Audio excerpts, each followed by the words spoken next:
말씀이 삶이 되고 또 삶 속에서 말씀의 인격이 증거되길 소원합니다. 레위기의 말씀을 함께 오늘 묵상합니다. 레위기는 출애굽기와 함께 읽어야 될 책입니다. 출애굽기는 출애굽 후 약 1년간 시내산 근처에 머물 때에 시내산에서 하나님이 모세에게 주신 계시의 내용입니다.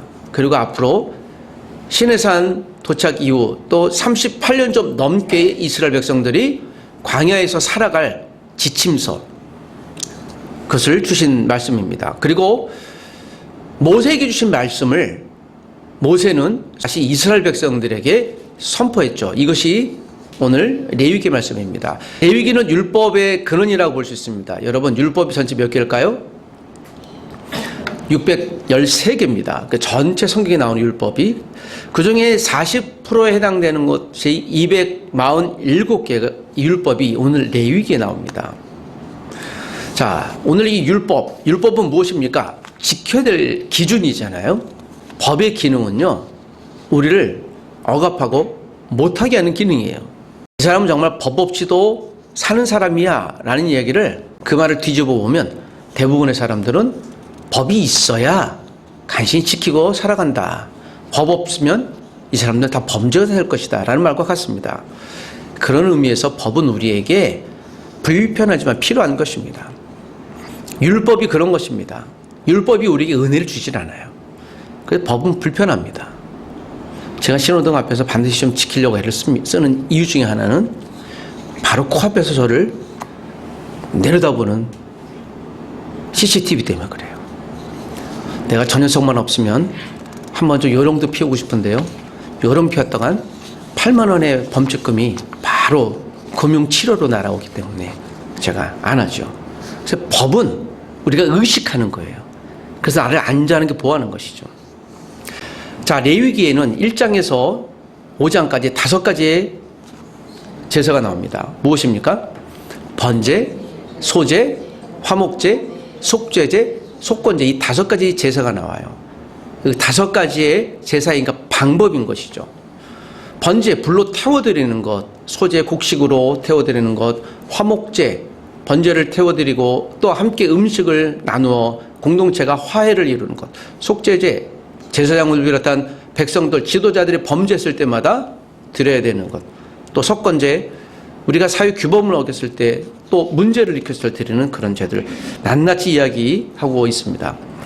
5가지 이 제사의 방법들을 1장에서 6장 7절까지 이야기하고요.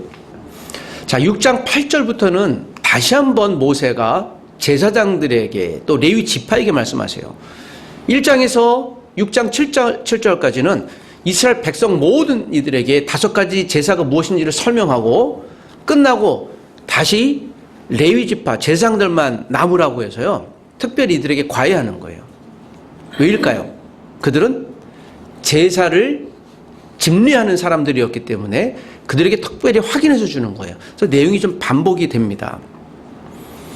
그런데 여기서 특별히 좀 다른 특징은 6장 8절에서 7장까지 내용을 보면서 제일 마지막 제사가 화목제로 끝나요. 그것은 그 의도성이 있는 겁니다. 자, 오늘 저는 저와 여러분에게 하나님의 말씀을 오늘 레위기에서 화목제물을 중심으로 오늘 말씀을 여러분께 나누려고 합니다. 화목제의 특징이 무엇입니까? 화목제는 말 그대로요, 화목하는 거예요. 예, 공동체가 화목하려고 하는. 어떤 문제가 있거나 아니면 또 감사의 내용이 있거나 그랬을 때는 화목제를 드려야 될 상황이 있으면 번제물을 갖고 와요. 그런데 이 화목제물을 할 때 제물을 각을 뜨는 것, 각을 뜰 때는 제사장이 합니다. 그런데 그 짐승을 옆에서 죽이고 잡아야 될 참여할 것들은 짐승을 드리는 사람이에요. 그러니까 일반 백성들과 레위 지파가 함께 하죠. 그리고 그걸 불로 태우고요. 그리고 일부분은 제사장에게 주고 나머지는요, 제사장과 함께 예배했던 사람과 그리고 이 제물을 바쳤던 사람들이 그날 한 식탁에서 먹어야 되는 거예요. 이걸 화목제사라고 합니다. 그래서 화목제사는요, 음식잔치가 일어나는 거예요. 좀 먹다 배부르면 그 다음 날까지 먹을 수 있어요. 3일째 되는 데 남으면 태워 버려야 돼요. 여러분, 음식 먹을 때 우리가 어떤 일을 합니까? 하나님과 화평이 일어나죠. 어떤 화평이에요? 우리가 사람들과 음식 먹을 때 어떤 일이 벌어집니까? 친해지죠. 왜요? 우리가 위가 편안해져요. 여러분, 위가 편안해야 무엇이 편안해요? 몸이 편해요. 이 신체적으로 위의 기능이 중요한 거예요. 소화가 안 되면 어떤 일이 벌어져요? 몸이 다 불편해져요. 그래서 위가 편하면, 즉 우리가 먹을 때 편안한 상황이 될 때, 풍성해질 때요, 편안해지고 그 편안을 통해 관계가 풍성해지는 것입니다. 또 관계가 때로는 회복되기도 합니다. 그래서 누군가 좋은 관계를 유지하려고 할 때 제일 먼저 먹습니다. 비즈니스 할 때 접대비가 회사에 굉장히 중요한 비용을 차지합니다.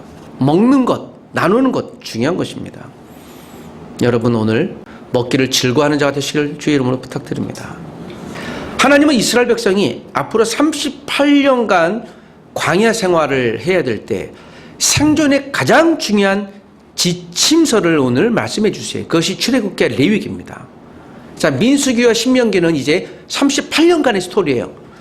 그래서 우리가 출애굽기와 레위기를 읽을 때는 앞으로 우리가 이스라엘 백성들이 광야 생활 38년간을 살아갈 때 기준 지침서, 방향 지침서, 내비게이션 같은 말씀으로 우리에게 주신 것으로 받아야 될 것입니다. 레위기 전체를 보면 지금 시대나 그때나 공감되는 게 거의 대부분이에요. 3000년이 지나도 여러분, 사람의 습관 습성은 변하지 않는다는 것이에요. 그래서 이것은 율법 이상의 은혜의 말씀으로 우리가 받아야 될 것입니다. 자, 레위기 7장 11절에서 14절이 하나의 테마입니다. 화목제는 하나님과 예배로 화목하는 것을 우리에게 호소하고 있습니다. 레위기 6장 9절에 보면 아론과 그의 자손에게 명령하여 이르라, 번제의 규례는 이러하니라. 자, 6장 8절부터 7장까지 아론과 레위 지파에게 주신 말씀이라고 그랬잖아요. 특별히 번제의 규례는 이러하다라고 하면서 번제, 소제, 화목제, 속건제, 숙제 다 이야기하고요. 그리고 이스라엘 백성들, 하나님의 공동체가 예배, 여러분, 우리가 번제는 예배잖아요. 이 제사는 지금의 예배입니다. 예배를 통해 어떻게 우리가 하나가 될 수 있는가를 설명하고 있는 것입니다. 레위 지파가 중요하다는 거예요. 이들이 예배를 잘못하면 공동체 전체가 예배를 망가뜨릴 수 있기 때문에요. 자, 레위기 7장 14절 15절이 그의 핵심 되는 말씀이기도 합니다. 자, 오늘 본문 읽었는데 14, 15절만 한 번 더 읽어보십시다. 다 같이 시작. 그 전체의 예물 중에서 하나씩 여호와께 거제로 드리고 그것을 화목제의 피를 뿌린 제사장들에게로 드릴지니라. 감사함으로 드리는 화목제물의 고기는 드리는 그날에 먹을 것이요 조금이라도 이튿날 아침까지 두지 말 것이니라. 화목제물의 고기를 사용할 때요, 그날 다 해라요. 화목하다. 화목하다의 반대말이 무엇입니까? 화목하지 않은 상태는 어떤 상태예요? 불화한 상태죠. 불통일 수도 있고 불편한 상태일 거, 불안한 상태입니다. 그러니까 깨진 상태예요. 깨진 상태를 하나로 잇는 번제의 기술을 제시해주고 있는 것입니다. 여기서 여러분, 화목 제물을 드릴 때요, 화목 제물을 드리는 사람이 왔을 거예요. 어떤 이유에서든지 관계가 깨져서 다시 이룰 수 있고, 아니면 너무나도 화목하니까 감사로 드릴 수도 있고, 여러 가지 이유가 올 것이에요. 그런데 그 화목 제물을 드린 사람들과 제사장들이 함께 드린 제물을 먹어야 됩니다. 왜 그럴까요? 그것도 그날에 다 먹으라고 그랬습니다. 좀 많으면 그 다음날 이튿날까지는 하루 더 기회를 줘요.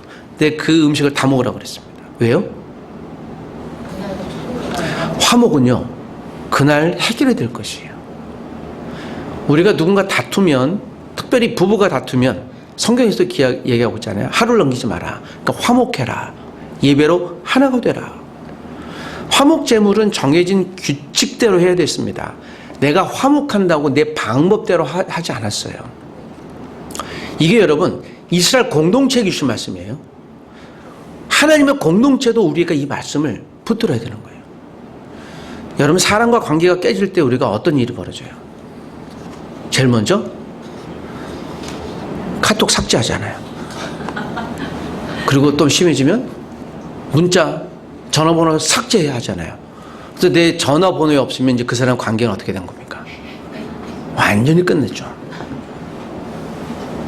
그리고 또 일주일 뒤에 다시 또 화해하면 그냥 또 다시 번호에 입력하고 왔다 갔다 왔다 갔다 그러기도 합니다. 사실 사람이 이렇게 변죽을 자주 올리잖아요. 우리의 기준은요, 내게 이익이 되면 내가 좀 마음이 좀 풀어지면 친했다가 그렇지 않으면 적이 됐다가 이게 왔다 갔다 합니다. 그러나 여러분, 하나님의 화목의 기준은 그러지 않아요. 우리가 하나님 앞에 불만이 있다고 화났다고 하나님 이제부터 하나님 예배 끊습니다 하고 주일 안 나오나요? 내가 아침 아무리 말씀 묵상해도 내 하나님 앞 관계가 불편하니 이제부터 하나님 관계 단절 끝 하고 6개월 뒤에 이제 좀 하나님 내가 이제 관계를 회복할 만한 하나님 이제 하나님 좀 내가 봐줄 테니 한번 관계 회복합시다. 주일 예배에서 만나보죠. 하고 주일 예배 나오나요? 그러지 않잖아요. 그 예배를 주일 예배를 우리가 못한다고 그랬어요. 지킨다고 그랬잖아요. 지키는 건 의지가 들어가는 거예요. 의지엔 우리의 인격이 들어가는 거예요. 불편하든 평안하든 내 상황대로 따르는 것이 아니라 하나님 말씀대로 사는 것이에요. 화목제물은 정해진 규칙이 있었습니다. 하나님과 화목을 이루는 것은 하나님이 가르쳐준 제사를 통해 이루어지는 거예요. 그리고 그 제사에 하나님의 규칙을 부여해 주셨어요. 여러분, 내가 예배할 때, 이 제사는 지금 예배라 그랬잖아요. 예배할 때 내 마음대로 예배하는 게 아니에요. 여러분, 우리가 여기 계신 분들도 각각 사는 위치가 다르잖아요. 그런데 우리가 유튜브로도 할 수 있는데 오시잖아요. 와서 내 노력을 들이고 차를 타고 시간을 들이고 이게 여러분 편하지 않잖아요. 그럼에도 불구하고 여기 와서 또 헌신도 하고 예물도 드리고 또 내가 공동체를 하나님 나라를 위해서 무엇을 해야 될까? 내가 일상에서 어떻게 살아야 될까? 또 배우고 공동체 서로 교제를 하잖아요. 그 이유는 무엇입니까? 성경이 가르쳐준 기준이 있기 때문에 그 기준대로, 그 기준은 뭐예요? 하나님이 우리가 살아가는데 마치 광야 같은 삶을 40년간의 광야를 생활을 살아갈 때 이 화목제물의 기준대로 지켜야 그들이 생존할 수 있는 것처럼 우리도 그것을 지키는 것입니다. 여러분, 사람은 배운 대로 행동하고 그 행동을 반복할 때 그것이 그 사람의 일상을 지면은 행동의 지침이 돼요. 이것을 우리가 이제 성격이라고 합니다. 사람이 환경에 영향을 받아 반복된 생각과 행동의 패턴이 그게 성격이라고 얘기를 해요. 그 에너지의 경향이거든요. 여러분, 우리 믿음의 성격은 어떻습니까? 반복된 행동이 그 사람의 인격으로 드러나는 거예요. 여러분, 화가 날 때 막 거친 얘기하는 사람들 있잖아요. 근데 우리 잘 안 하잖아요. 화가 날 때 할 수도 있지만 그게 우리의 인격이에요. 나를 보호하는 거예요. 내가 어떤 행동을 막 때리고 싶은데 폭력을 쓰질 않는 거예요. 절제하는 거예요. 근데 여러분, 이것이 일상화된 사람은요, 그게 그냥 툭 치는 거예요. 여러분, 인격을 통해 그 사람의 됨됨을 볼 수 있는 거예요. 우리가 그 사람의 인격이나 그 사람의 성격이나 기질은 잘 몰라요. 여러분의 성격과 기질이 어떤지 혹시 잘 아시나요? 잘 아세요? 우리가 성격이나 기질 테스트지도 있기도 합니다. MBTI를 하면 매년마다 달라져요. 이게 참 달라지는구나. 그러니까 나도 잘 몰라요. 환경에 영향을 받기 때문에. 우리가 알 수 있는 건 한 가지예요. 행동을 알아요. 이 사람이 어떤 사람인가. 이걸 우리가 인격이라고 합니다. 영어로 이제 personality라고 하는데 그 사람의 됨됨이, 그걸 얘기를 하는 거예요. 하나님을 만난 대학생이 2학년 때 시험을 봤는데 자기가 채점한 점수가 88점이었어요. 안타깝게 A를 못 맞췄다. 그런데 결과가 성적표를 받아보니까 90점이 나왔습니다. 그 학생이 교수님에게 성적 이신청을 했어요. 교수님, 제가 88점이 거의 확실한데 다시 한번 시험 점수지를 봐주십시오 하고 답안지를 봤더니요, 진짜 88점이에요. 그래서 미안하네. 내가 깜빡했으면 자네를 A 줄 뻔했네. 자, B 플러스를 주겠네 하고 88점을 줬습니다. 성적이 A에서 B 플러스로 하향되었지만 참으로 기뻤습니다. 자, 지금도 생각해보면 참 잘한 행동이었습니다. 제가 20대 신학생 때 일이에요. 그래서 자금을 심지어 놓치기까지 했어요. 어제 제가 공부했던 신학교 도서관에 들렸다가 그때 그 생각이 났어요. 27년 전, 아니요, 뭐예요? 그 30년 넘었군요. 여러 상황에서 크고 작은 유혹이 있을 때마다 신학생 때의 그 하나님 앞에서 행동을 저도 모르게 제가 기억하고 있는 것이에요. 아, 그때 그랬지. 여러분, 우리 개인의 과거 역사를 기억하는 것이 필요한 거예요. 여러분, 과거는요, 미래 거울이에요. 우리가 과거와 대화하는 것은 과거에 빠져 있는 것이 아니라 과거를 살펴보면서 내가 먼 미래 앞으로 달려갈 곳을 어떻게 갈지를 결정하는 것이에요. 하나님이 율법을 주셨을 때 이스라엘 백성들은 이건 과거예요. 어제 주셨잖아요. 그런데 그것을 계속 기억함으로 38년간 살아가야 될 미래 거울이 되는 거예요. 여러분, 과거를 잊은 민족에게, 역사를 잊은 민족에게 미래가 없어요. 우리가 하나님 앞에서 어떻게 서야 될까? 여러분, 코람데오라는 뜻이 있어요. 코람데오 아시죠? 하나님 앞에서라고 하는 라틴어예요. Before God를 해석한 것이에요. 16세기 종교개혁 당시 청결한 믿음을 강조했던, 말씀의 원칙으로 돌아가자고 강조했던 종교개혁자들이 외쳤던 고백이에요. 하나님 앞에서, 이것이 라틴어로 코람데오입니다.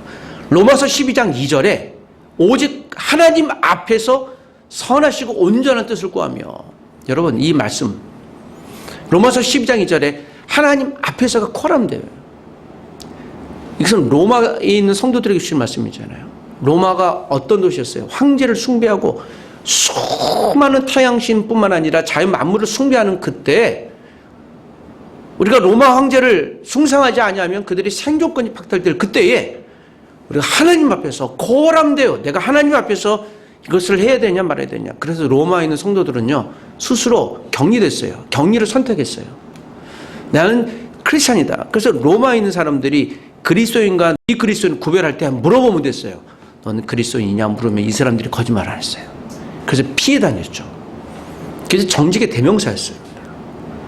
하나님 앞에서요, 우리는. 사람 앞에서가 아니라 잠시 거짓말을 하면 되지. 그게 뭘, 잠시 위기를 넘기면 되지. 그 나중에 잘하면 되지.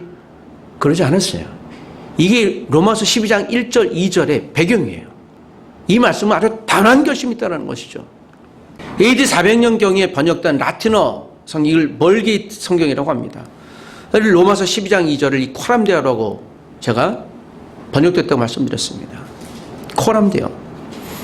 그러나 당시 세상 사람들의 행동 방식은요, 사람 앞에서, 코람 호미니부스, 사람 앞에서 또는 세상 앞에서, 코람 문도, 당시 세상 앞에서, 사람 앞에서 어떻게 잘 보여야 될까? 잘 보여야 그들에게 인정받는 것이죠. 인정받아야 내가 조금 더 부유해지고 권력이 많아지고 풍성해지는 거잖아요. 여러분, 이런 본능이 우리에게 다 있지 않습니까? 여러분, 하나님 사람들의 행동 방식은 어떠해야 돼요? 오늘 다시 그러므로 오늘 이 본문의 말씀, 레위기에 있는 말씀은요, 코람데오에 대한 말씀을 우리에게 호소하고 있는 거예요. 당신은 코람데오, 누가 보든 안 보든 내가 하나님 앞에서는 어떻게 살고 있는가? 그 하나님 앞에서의 코람데오의 행동 방식이 내가 사람들에게 내 인격, 믿음의 인격으로 드러나고 있는가? 화목제는 하나님과 화해하고 화합하는 것이에요. 그런 의미로. 정해진 화목제사를 통해 하나님을 의식하는 것이죠. 누군가 다투었습니다. 이 사람과 화목해야 돼요. 그런데 소를 둘이 끌고 가요. 그래서 바쳤어요. 그리고 집에 오고 싶은데요, 다 먹어야 돼요. 위가 편안해져야 되는 거예요. 먹는다라는 건 중요한 거예요. 여러분, 불편한 사람과 같이 음식 먹을 수 있습니까? 소화불량 그랬죠. 소화하지 않으면 배갈증 먹어야 돼요. 그러니까 불편한 거 못 먹어요. 그 식탁이라고 하는 것은요, 지극히 영적인 거예요. 가족 아니면 잘 못 먹어요. 여러분, 심지어는 가족도 불편하면 식사를 어떻게 해요? 라면도 안 먹어요. 편의점 가서 사갖고 와요. 자녀들이 화날 때 제일 큰 저항이 뭐예요? 밥 안 먹는 거죠. 나 밥 안 먹을래! 하고 가죠. 이건 꼬마들도 그래요. 본능이 알아요. 내가 저항할 수 있는 최고의 저항은. 그래서 인간이 할 수 있는 최고의 저항이 단식이잖아요. 곡기를 끊는 건 뭐예요? 죽음을 불사하는 거예요. 이 꼬맹이들이 죽음을 불사하고 내가 원하는 스마트폰 엄마 사줄 거야 안 줄 거야 이걸 갖고 불사하는 거예요. 내가 원하는 게임 프로그램 핸드폰 사용시간 30분을 더 늘어줄 거야 안 늘어줄 거야 이거 꼬맹이들도 목숨을 거는 거예요. 이건 내 생존권에 달려 있다. 화합하고 우리가 하나가 되려면 어떻게 되는 거예요? 믿음으로 하나가 되려면 이 화목제가 필요한 거예요. 이걸 여러분 의식하는 거예요. 뭐 한다고요? 의식하는 거예요. 의식은 뭐예요? 생각하는 거예요. 이게 그런가 안 그런가? 우리가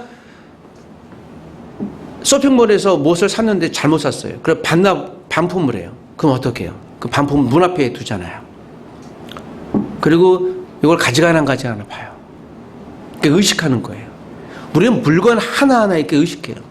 제가 물건을 시켰는데 분명 이틀이나 온다 그래. 3, 4일 지나면 계속 끌어봐요. 이거 왜 안 오지? 그 전화까지 해요. 사정이 있겠지 뭐.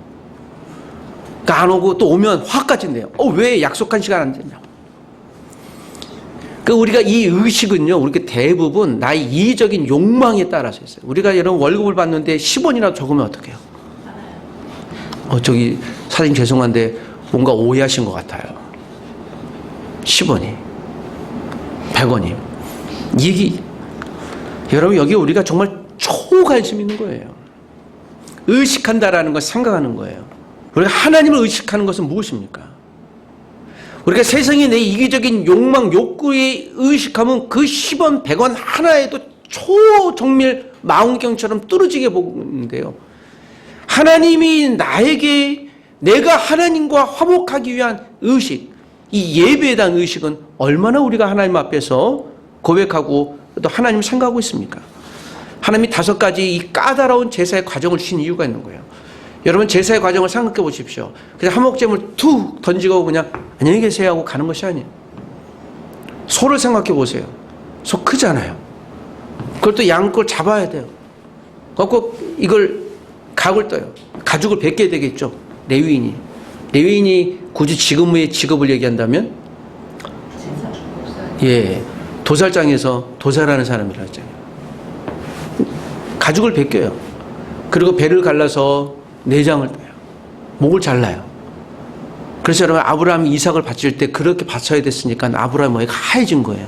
그냥 자녀를 푹 죽이고 하는 게 아니라 이삭의 가죽을 벗기고 목을 따고 내장을 버리고 이것을 물로 찢어서 이렇게 그걸 또 불로 태워야 되는 거예요. 그거를 번제라고 하는 거예요. 그 제사가. 그래서 그게 인간이 할 짓이 아니잖아요. 이 번제 소제, 특별히 이 화목제는 모든 것은 다 하나님의 말씀대로 해야 되는 거예요. 그 불편한 사람들이 재물을 잡고, 여러분 재물을 잡으면서 짐승에 뭐가 나요? 피가 나잖아요. 여러분 피 비린내가 그냥 엄청났잖아요. 그래서 성막 앞에서는 맨날 그런 사람들이 와서 재물을 드리면 제사장이 뭐가 되는 거예요? 제사장이 옷이 뭐가 튀겼겠어요? 그냥 피가 튀었겠죠. 그 제사장의 손은 무슨 손이에요? 날마다 피 묻은 손인 거예요. 그 제사장이 그렇게 쉬운 게 아니에요. 뼈를 또 발라야 되고 내장 손질해야 되고 내장은 또 이렇게 해서 알아서 또 태워버려야 되고 뭐 그런 것들 하는 거예요. 이걸 여러분 화목 제물을 드린 사람들도 같이 하는 그 사람 같이 보는 거예요. 그리고 이것을 번제로 또 태우고요. 그 다음에 남은 것은 또 같이 음식을 먹어요. 강제로 먹어야 돼요. 아마 화목제가 깨지는 거예요. 여러분 예배라고 하는 것은 그런 것이에요. 하나님과 관계도 마찬가지예요. 우리가 오늘도 하나님을 의식하게 되는 거예요. 이걸 40년 광야 생활 동안 했어요. 그리고 여러분 최종 목적지는 언제예요? 가나안 땅에 들어가서 이걸 했어야 되는 거예요. 앞으로의 살 길을 위해서 40년간 트레이닝 코스였죠. 훈련 기간을 통과하지 않으면 비전랜드 가나안의 땅이 의미가 없어지는 거예요. 여러분 하나님을 의식하는 삶, 이것이 화목제의 근간이었어요. 여러분 하나님과 화목하기 위해서 하나님을 의식해야 돼요. 우리가 매일마다 올리는 말씀 읽기 묵상 있잖아요. 그러니까 의식하는 거예요. 그래, 내가 이 말씀을 읽지 않고는 세상에 밥을 먹지 않으리라, 세상을 살지 않으리라, 시간을 보내지 않으리라 작정하는 거예요. 의식하는 거예요. 이것이 은혜의 삶입니다. 레위기 7장 15절에서 21절에 있는 말씀이에요. 교회는 식탁으로 화목되는 거예요. 레위기 3장 5절의 말씀. 아론의 자손은 그것을 제단 위 불 위에 있는 나무 위에 번제물 위에서 살을 찌나 이는 화제라. 여호와께 향기로운 냄새라. 이건 이제 화목제를 레위기 3장에서 이야기하는 걸 오늘 다시 여러분께 알려드리는 거예요. 이것이 7장에 다시 나오는 거예요. 그 화목제가 무엇인가? 나무 위에 번제물 위에서 태우라는 거예요. 이거 화제라는 거예요. 근데 여호와께 향기로운 냄새래요. 여러분 짐승을 태우면 어떤 냄새가 나요? 예, 짐승 태우는 냄새가 나잖아요. 불 확 태워버리는 거예요. 그런데 이것을 향기로운 냄새, 향기가 난다라고 역설적인 표현을 하는 거예요. 여러분 내가 먹지 않는 주변 가게에서 고기 냄새 나면 어때요? 인상이 찌푸러지잖아요. 그런데 이걸 향기로운 냄새래요. 이건 역설적인 해석인 거예요. 여러분 그 번제로 태울 때 나의 무엇도 태워지는 겁니까? 나의 죄가 태워지는 거예요. 시뻘건 손에 묻혔던 죄가. 내가 죄를 지은 사람은 어떻게 해야 된다? 이 짐승을 대신하는 거잖아요. 짐승처럼 죽이고 피를 빼고 가죽을 벗기고 내장을 드러내고 그 일을 하는 거예요. 이게 누구라는 거예요? 이게 나라는 거예요. 그걸 보는 거예요. 아, 이게 죄는 이런 거구나 하고 아주 비참한 죄에 대한 형태를 보고 심지어는 그것을 잡아먹고 없애기까지 해야 되는 거예요. 소화까지 해내야 되는 거예요. 이게 화목제예요. 근데 여러분, 향기로운 냄새다. 여기에서 우리 시선이 머물러야 돼요. 화목제는 불태운 것 이외에 가슴과 뒷다리는 화목제물을 드리는 사람들, 제사장들에게 드려야 됐어요. 그들의 몫이 있는 거예요. 그 제사장들은 그걸 먹고 사는 거예요. 그게 사례예요. 이 제사에 대해서 그들이 열심을 내야 되는 거예요. 그날에 다 먹어야 했어요. 화목제는 하나님 안에서의 친교입니다. 그러니까 식탁 행위인 것이죠. 함께 먹는 것이 화목제 예배예요. 여러분 오늘도 우리가 함께 먹지 않습니까? 오늘도 지금 말씀을 함께 먹고 있잖아요. 다시 강조하는 거예요. 그래서 예배를 우리가 목숨 걸고 지켜야 되는 거예요. 이게 예배예요. 오늘 이것을 우리가 사도행전 다시 해석하고 있어요. 사도행전 교회가 첫 시작했을 때 2장 43절에서 47절까지 뭐라고 얘기하고 있습니까? 믿는 사람들이 다 함께 있어 모든 물건을 서로 통용하고 재산과 소유를 팔아 각 사람의 필요를 따라 나눠주고 날마다 마음을 같이하여 성전에 모이기를 힘쓰고 집에서 떡을 떼며 기쁨과 순전한 마음으로 음식을 먹고. 집에서 떡을 뗐다는 건 뭐예요? 이 집이 교회예요. 그냥 가정교회였으니까 떡을 떼고 음식을 함께 먹고 하나님을 찬미하고 온 백성이 칭송을 받으니 구원받는 사람은 날마다 더하게 하시니라. 구원받는 사람을 더하게 하셨다. 이때는 여러분 이들의 삶의 형태를 보고 이들이 그리스도인으로서 사람들이 보면서 사람들에게 거룩한 질투감이 일어난 거예요. 그래서 구원받는 사람 날마다 더하게 하셨어요.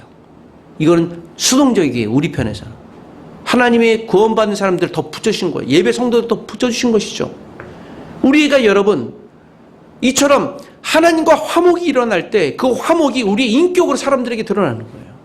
하나님을 의식할 때 살아가는 태도, 말의 형태, 그리고 우리가 생각하는 모든 생각의 습성들이 달라지는 거예요. 말씀을 정리하십시다. 여러분 교회는 말씀과 음식의 테이블에서 함께 해야 됩니다. 식탁은 영적 식탁과 육적 식탁 두 가지가 있어요. 영적 식탁은 말씀이에요. 말씀을 먹지 않으면 어떤 일을 벌이겠어요? 육적 식탁은 음식이에요. 음식을 먹지 않으면 어떤 일이 벌어지겠습니까? 둘 중에 하나만 집중해도 편식이 일어나요. 말씀의 식탁이 없으면 육신의 식탁이 없으면 이 두 가지가 우리에게 함께 일어나야 되는 거예요. 하나님의 공동체는 이 두 가지를 함께하는 공동체여야 돼요. 편식하지 않는 공동체, 함께 믿음의 말씀을 나누는 이 말씀의 풍성함을 나누고 오늘 예배를 마친 후에 또 믿음의 육신의 식탁을 나누는 바로 그 공동체가 우리의 가족인 것이에요. 교회는 말씀의 식탁으로 화목되고 육적 식탁으로 다시 화목되어 견고해집니다. 사랑하는 가족 여러분, 오늘 레위를 통해 우리가 하나님을 배우길 소원합니다. 하나님을 의식하게 되기를 원합니다. 하나님과 화목하게 되기를 원합니다. 하나님과 화목할 때 사랑과 화목이 되는 거예요. 거람되어 하나님 앞에서 이 한 주를 믿음으로 사십시오. 하나님과 화목하고 사랑과 화목하십시오. 그리하여 그리스도의 인격을 드러내시기를 부탁드립니다. 기도하십시다.